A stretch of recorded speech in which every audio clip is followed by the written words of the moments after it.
ಈ 3 ವರ್ಷಗಳಲ್ಲಿ 13,000 ಕೋಟಿ ರೂಪಾಯಿಗಳನ್ನ 13,000 ಕೋಟಿ ರೂಪಾಯಿಗಳನ್ನ KKRDBಗೆ ಕೊಟ್ಟಿದ್ದೇವೆ. ಅಲ್ವೇನಪ್ಪ? 13,000 ಕೋಟಿ. 23-24ರಲ್ಲಿ 3,000 ಕೋಟಿ, 24-25ರಲ್ಲಿ 5,000 ಕೋಟಿ, 25-26ರಲ್ಲಿ 5,000 ಕೋಟಿ.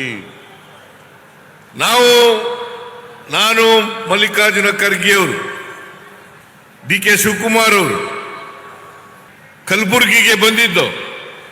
ಕಲಬುರಗಿನಲ್ಲಿ ಮಾತನಾಡ್ತಾ ಹೇಳಿದ್ದೆ, ನಾನು ಗೃಹ ಜ್ಯೋತಿ ಕಾರ್ಯಕ್ರಮ ಉದ್ಘಾಟನೆಗೋಸ್ಕರ ಬಂದಿದ್ದು.